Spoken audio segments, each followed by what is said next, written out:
welcome back to Cooking with Family. இந்த வீடியோவை like பண்ணுங்க, எங்க சேனலுக்கு சப்ஸ்கிரைப் பண்ணுங்க, மறக்காம பெல் ஐகானையும் பிரஸ் பண்ணிருங்க.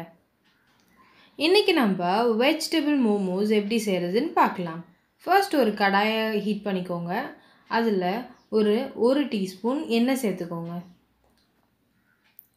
எண்ணெய் நல்லா சூடேறினதுக்கு அப்புறமா நம்ம கட் பண்ணி வச்சிருக்க பூண்டு சேர்த்துக்கலாம். அடுத்து கட் பண்ணி வச்சிருக்க இஞ்சி சேர்த்துக்கலாம். இது ரெண்டும் நல்லா ஃப்ரை ஆனதுக்கப்புறமா நல்லா சின்னதாக கட் பண்ணி வச்சுருக்க கோஸ் சேர்த்துக்கலாம். அடுத்து கேரட் சேர்த்துக்கலாம். இதை நல்லா கிண்டி விட்டுடலாம். இப்போ ஒரு டீஸ்பூன் உப்பு சேர்த்துக்கலாம். அடுத்து ஒரு டீஸ்பூன் மிளகுத்தூளும் சேர்த்துக்கலாம். இதை இப்போ நல்லா மிக்ஸ் பண்ணிடலாம். இந்த காயெல்லாம் ரொம்ப வேக விட்டுறக்கூடாது, ஒரு 50% வேக வச்சா போதும். அடுத்து ஒரு பவுல் எடுத்து 2 கப் மைதா சேர்த்துக்கலாம். உங்களுக்கு மைதா பிடிக்காதுன்னா ஆல்டர்னேட்டாக நீங்கள் வீட் ஃப்ளார் கூட யூஸ் பண்ணிக்கலாம்.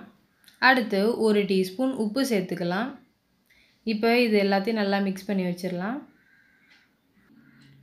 இப்போ இதில் கொஞ்சமாக தண்ணி சேர்த்து அப்படியே மிக்ஸ் பண்ணிக்கிட்டே வரலாம்.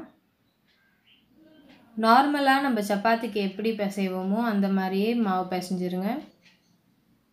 இதை ஒரு 1/2 அன் ஹவர் ஒரு டவல் போட்டு க்ளோஸ் பண்ணி வச்சிடலாம்.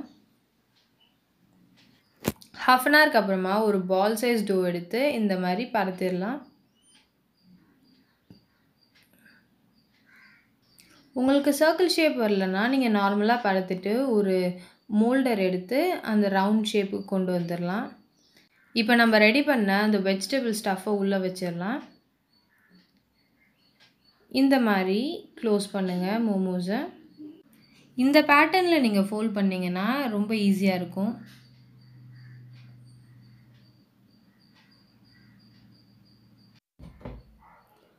நம்ம நார்மலாக சாரிக்கு ஃப்ளீட்ஸ் வைக்கிற மாதிரி தான் இதுவும் வரும். அதே பேட்டர்னில் செஞ்சிங்கன்னா நம்ம மோமோஸோட ஃபோல்டிங் ரொம்ப ஈஸியாக இருக்கும். இந்த மாதிரி ஃபோல்ட் பண்ணிவிட்டு அப்புறம் இது எல்லாத்தையும் ஒன்றா சேர்த்து இந்த மாதிரி ஒரு ட்விஸ்ட் பண்ணிடலாம். இப்போ நம்ம மோமோஸ் ரெடி ஆயிடுச்சு.